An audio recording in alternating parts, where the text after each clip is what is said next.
ओम शांति। आज बुधवार 9 अगस्त 2023 बाबा की साकार मुरली सुनने से पहले ज्ञान अमृत मुरली चैनल को सब्सक्राइब जरूर करें। बाबा कह रहे हैं, मीठे बच्चे, ज्ञान की धारणा तब होगी जब देही अभिमानी बनेंगे। देही अभिमानी बनने वाले बच्चों को ही बाप की याद रहेगी।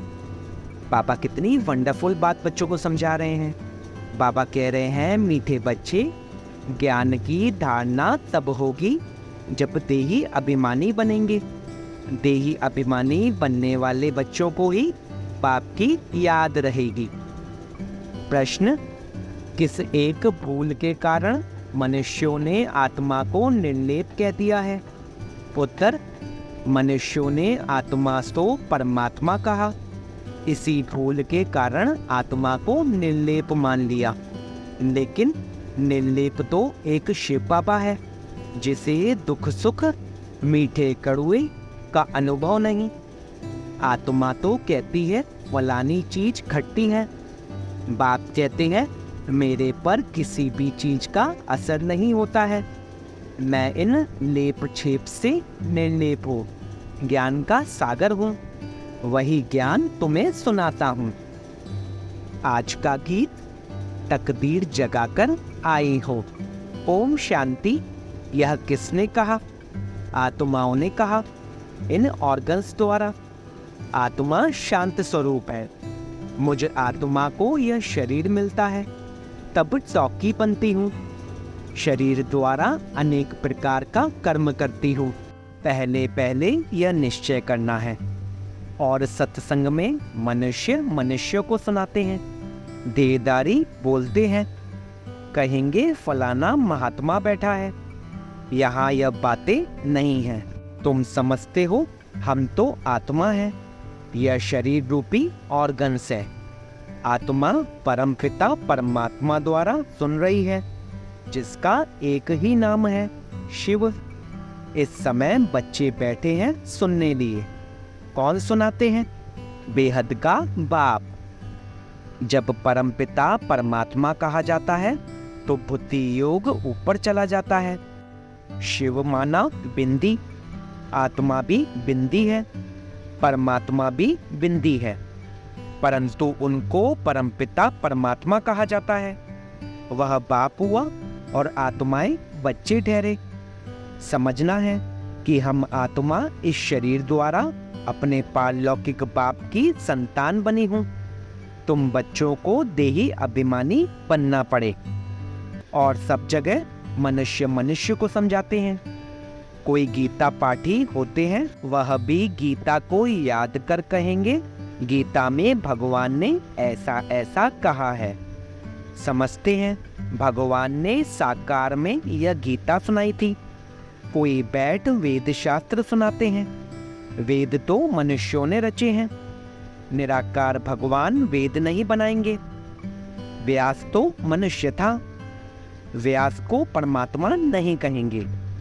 परमपिता परमात्मा तो बिंदी है। बच्चे साकार में हैं, साकारी रूप है। बाप तो है निराकार। बाप कहते हैं मुझे तो कभी छोटा बड़ा नहीं बनना है। तुम छोटे बड़े होते हो। मुझे तो कहते ही हैं परमपिता। मनुष्य पहले बालकपन, फिर बड़े हो बाप बनते हैं, फिर बालक बनते हैं। मैं तो हमेशा पिता ही हूँ। मैं बालक नहीं बनता हूँ। मेरा एक ही नाम शिव है। तुम्हारे 84 नाम पड़ते हैं, क्योंकि 84 जन्म लेते हो। मैं परमपिता तो बिंदी रूप हूँ। सिर्फ पूजा के लिए भक्ति मार्ग वालों ने बड़ा रूप बनाकर रखा है। जैसे कोई का बड़ा चित्र बनाते हैं ना, बुद्ध का बहुत बड़ा चित्र बनाते हैं। इतना लंबा मनुष्य तो होता नहीं, यह मान देते हैं। समझते हैं बहुत बड़ा था। बाप तो ऊंचे ते ऊंच है, बड़े ते बड़ा परमपिता परम आत्मा। बाप अपना परिचय बैठ देते हैं। मेरे को शिव कहते हैं। बच्चों को समझाया जाता है, तुमको समझना है। हम निराकार शिव बाबा के सम्मुख जाते हैं। मुझे तो हमेशा परमपिता परमात्मा ही कहेंगे। मनुष्य सृष्टि का बीज रूप हूँ। परम आत्मा बैठ समझाते हैं। आत्मा को ही नॉलेज है। गाते भी हैं, परमपिता परम आत्मा, वह ज्ञान का सागर है। हमको ज्ञान सुना रहे हैं। पहले पहले आत्म अभिमानी होना चाहिए, देह अभिमानी नहीं बनना है। परंतु ड्रामा अनुसार तुमको देह अभिमानी बनना ही है। अब फिर बाप देही अभिमानी बनाते हैं। तुम सब बच्चे हो, यह भी बच्चा है। आत्मा परमपिता परमात्मा दादे से वर्षा लेती है। लौकिक संबंध में सिर्फ बच्चों को ही वर्षा मिलता है, कन्या को नहीं मिलता है। बेहद का बाप कहते हैं, तुम सब आत्माएं हो, तुम हर एक को हक है। तुम मुझ परमपिता परमात्मा के थे और हो। कहते हैं ना, ओ गॉड फादर, ओ परमपिता परमात्मा। महिमा करते हैं। कौन करते हैं? आत्मा। वह लौकिक फादर तो शरीर का है, यह है आत्माओं का बाप। आत्मा बुलाती है, ओ परमपिता परमात्मा। अविनाशी बाप को याद करते ही आए हैं, क्योंकि रावण राज्य में दुख ही दुख है। जब से रावण राज्य शुरू होता है, तब से याद करना शुरू होता है। याद तो बाप को ही करना है, क्योंकि वर्षा बाप से ही मिलता है। यहाँ तो मनुष्यों को बहुतों की याद रहती है। गुरु लोग एक की याद भुला देते हैं। अगर सर्वव्यापी है तो फिर गॉड व फादर किसको कहें?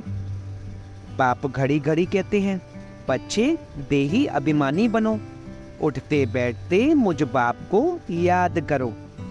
समझो, हम श्रीमत पर चल रहे हैं। मैं आत्मा खा रही हूँ बाबा की याद में। याद से विकर्म विनाश होंगे। मंजिल है बड़ी भारी। योग कोई मासी का घर नहीं है। मनुष्यों ने तो बाप का नाम ही प्राय लोप कर दिया है। श्री कृष्ण तो बच्चा ठहरा। इतनी बड़ी प्रारब्ध जरूर बाप ने ही दी है। बाप समझाते हैं, दे सहित दे के सब धर्म भूल जाओ। यह नाम तो सब बाद में रखे गए हैं। तो यह समझना है कि परमपिता परमात्मा द्वारा हम यह नॉलेज पढ़ रहे हैं, और कोई ऐसे स्कूल नहीं है जहां समझे कि हम आत्मा हैं। तुम जानते हो, पहले सतो प्रधान थे, फिर सतो रजो तमो में आते हैं। खाद आत्मा में पड़ती है। मेरे में तो कभी खाद नहीं पड़ती। मैं एवर सच्चा सोना हूँ। तुम्हारी आत्माएं सब इस समय आयरन एजेड बन गई हैं। मम्मा भी कहेगी, हमने शिव बाबा से जो सुना है वही सुनाते हैं। शिव बाबा तो खुद ज्ञान का सागर है। यह बड़ी समझ की बातें हैं। बरोबर हम बाबा के बने हैं, वह हमें पढ़ाते हैं। बाबा से पढ़कर हम जीवन मुक्त बनते हैं। जीवन मुक्त माना इस शरीर में तो आना है, परंतु सुख भोगना है। मुक्ति सबको मिलती है, परंतु जीवन मुक्ति में तो नंबरवार आते हैं। मुक्त तो सब आत्माएं होती हैं। दुख से आधा कल्प के लिए मुक्त कर देते हैं। कहते हैं, तुमको लिबरेट कर जीवन मुक्त बनाता हूँ। फिर कोई कितने जन्म लेते, कोई कितने जन्म लेते हैं। जीवन मुक्त तो सब बनते हैं। सदगति दाता है ही एक। जो भी धर्म स्थापक है, सब पुनर्जन्म लेते लेते अब तमो प्रधान बने हैं। मैं आकर सबको इन दुखों से छुड़ाता हूँ, इसलिए मुझे लिबरेटर कहते हैं। मुक्ति जीवन मुक्ति दाता कहते हैं। मुक्ति अर्थात अपने घर साइलेंस धाम में जाना। बाप भी परम धाम से आते हैं, जिसको परलोक कहा जाता है। तुम निर्वाण धाम और स्वर्ग धाम दोनों को याद करते हो। स्वर्ग और नरक यहाँ ही होता है। इस समय सब समझते हैं यह नरक है। कितना दुख पाते रहते हैं। गरुड़ पुराण में तो बहुत रोचक बातें लिख दी हैं, जिससे मनुष्यों को डर हो और पाप करने से बच जाए। इसलिए ऐसी ऐसी बातें बैठ बनाई हैं। द्वापर से यह शास्त्र बनाना शुरू करते हैं। बाप कहते हैं मैं आकर ब्रह्मा द्वारा ब्राह्मण धर्म रचता हूँ। वह फिर सूर्यवंशी चंद्रवंशी बनते हैं। 2 युग में कोई धर्म स्थापन करने वाला नहीं आता है। फिर 1-2 के पीछे सब नंबरवार आते हैं और अपने अपने धर्म को जानते हैं। यह देवी देवता धर्म प्राय लोप हो जाएगा। फिर अपने को देवता कहला नहीं सकेंगे। पतित कैसे श्री श्री अथवा श्रेष्ठ कहलाएंगे? बाप ही श्रेष्ठ बनाते हैं। देवी देवताओं को श्रेष्ठ कहा जाता है। उनके चित्र भी हैं, परंतु समझते नहीं कि देवी देवता धर्म कब था, किसने स्थापन किया। सत्युग की आयु ही लंबी कर दी है। अब बाबा कहते हैं बच्चे अपने को आत्मा समझो, बाप को याद करो। अब खेल पूरा होता है। देखते नहीं हो, अब मुक्ति जीवन मुक्ति के गेट्स खुल रहे हैं। मुक्ति जीवन मुक्ति दाता तो एक ही है। यहाँ तो देखो जगत माता का टाइटल भी कोई कोई को देते रहते हैं। वास्तव में जगत अम्बा यह है ना। ऐसे कोई भी नहीं होगा जो जगत पिता भी हो, शिक्षक भी हो, जगत गुरु भी हो। बल मनुष्य अपने पर नाम बहुत रखाते हैं, परंतु है नहीं। कहाँ वह लक्ष्मी नारायण, कहाँ यह विकारी भी अपने ऊपर टाइटल रख देते हैं। मनुष्य कितने बुद्धू बन गए हैं। आदि सनातन देवी देवता धर्म को भूल उनके टाइटल फिर अपने को दे देते हैं। वास्तव में ऊंचते ऊंच मर्तबा तो एक का ही है। सदगति दाता एक ही है। राम कहो तो भी वह एक ही निराकार ठहरा। बाप कहते हैं भारतवासियों को अपने धर्म का पता नहीं, कब और किसने स्थापन किया। कोई किस देवी को याद करते, कोई श्री कृष्ण को, कोई गुरु को याद करते। गुरु का फोटो भी लगा देते हैं। तुम्हारा चित्र से काम नहीं। जिसका कोई चित्र नहीं वह है विचित्र। आत्मा विचित्र है। जैसे बाप विचित्र है, वैसे बच्चे भी विचित्र हैं। आत्मा ही सुनती है। बाबा ने यह तन लोन लिया है। कहते हैं प्रकृति के आधार बगैर मैं ज्ञान कैसे दूं, राजयोग कैसे सिखलाऊं। भगवान निराकार को ही कहा जाता है। उनको आना ही है पतित दुनिया में। श्री कृष्ण को दिखाते हैं कि पीपल के पत्ते पर सागर में आया, ऐसी कोई बात नहीं है। श्री कृष्ण तो फर्स्ट प्रिंस हैं विश्व का। वहाँ और कोई धर्म नहीं। अद्वैत राज्य है, फिर द्वैत हो जाती है, फिर अनेक प्रकार के धर्म स्थापन होते जाते हैं। तो बच्चों को यह समझना है कि बाबा इस शरीर में आकर हमको पढ़ाते हैं। बाबा कहते हैं मैं अशरीरी हूँ, इस शरीर द्वारा तुमको ज्ञान देता हूँ। मैं हूँ ज्ञान का सागर। यह सब बातें बाबा बैठ समझाते हैं। सिर्फ ईश्वर व परमात्मा कहने से बाप का संबंध भूल जाता है। परमात्मा बाप है, उनसे वर्षा मिलता है, यह भूल जाते हैं। वह हमारा बाप है, क्रिएटर है, हम उनकी रचना है। उसने क्रिएट किया है, कोई तो रचता होगा ना। बाबा ने समझाया है पुरुष हद का ब्रह्मा है। बच्चों को क्रिएट करते हैं, पहले स्त्री को अडॉप्ट करते हैं, फिर इनके द्वारा बच्चे क्रिएट करते हैं। बाबा भी कहते हैं मैं इन द्वारा क्रिएट करता हूँ। स्त्री तो जरूर चाहिए ना। बाबा को कहते ही हैं तुम माता पिता, तो यह ब्रह्मा माता हो गई। इन द्वारा एडॉप्ट करते हैं तो तुमको ब्रह्मा मुख वंशावली कहेंगे। तुम बाप के बने हो इन द्वारा। यह बड़ी वंडरफुल बातें हैं। शास्त्रों में यह नहीं है। मुझे कहते हैं नॉलेजफुल, जानी जानहार। मनुष्य समझते हैं परमात्मा सबके अंदर की बातें जानते हैं, थॉट रीडर हैं। लेकिन इतने सबका थॉट रीडर कैसे बनेगा? बाप कहते हैं मैं मनुष्य सृष्टि का बीज रूप हूँ। मैं चैतन्य हूँ, सत्य हूँ। आत्मा भी चैतन्य है। शरीर असत्य है, घड़ी घड़ी बदलता रहता है। आत्मा तो नहीं मरती। आत्मा यह नॉलेज ग्रहण करती है। बाप समझाते हैं मैं परमपिता परमात्मा निर्लेप हूँ, अर्थात दुख सुख का अथवा कड़वी मीठी चीज का मुझे कोई असर नहीं होता है। मैं इन लेप छेप से निर्लेप हूँ, ज्ञान का सागर हूँ। मनुष्य फिर कहते हैं कि आत्मा निर्लेप है, क्योंकि आत्मा तो परमात्मा एक है। एक ने कहा, बस उसके पीछे फॉलो करते रहते। बाप कहते हैं मैं निर्लेप हूँ, मुझे कोई खट्टा खारा नहीं लगता। यह इनकी आत्मा कहती है, फलानी चीज खट्टी है। मेरे में सारे सृष्टि का ज्ञान है जो आत्माओं को पढ़ाता हूँ। तुम हर एक को समझना है।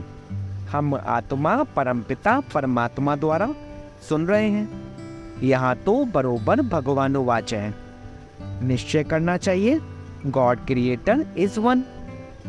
पहले पहले मुख्य बात है भारत की। भारत को अविनाशी खंड कहा जाता है।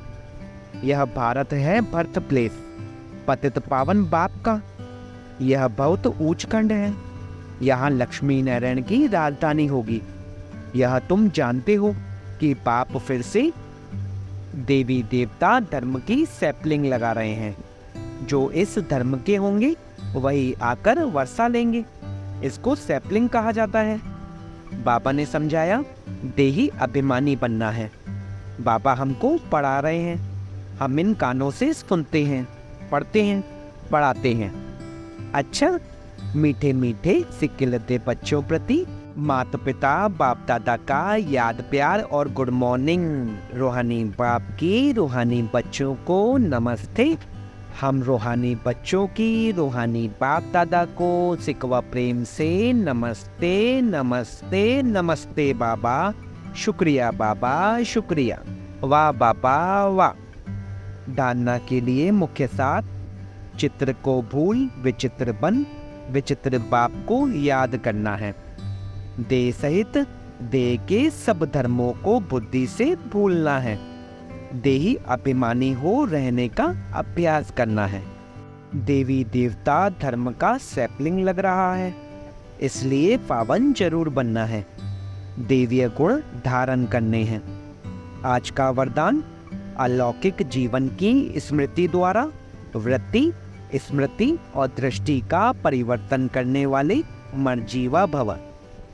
अलौकिक जीवन की स्मृति द्वारा वृत्ति, स्मृति और दृष्टि का परिवर्तन करने वाले मर्जीवा भव। ब्राह्मण जीवन को अलौकिक जीवन कहते हैं।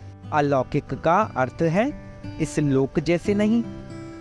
दृष्टि, स्मृति और वृत्ति सब में परिवर्तन हो।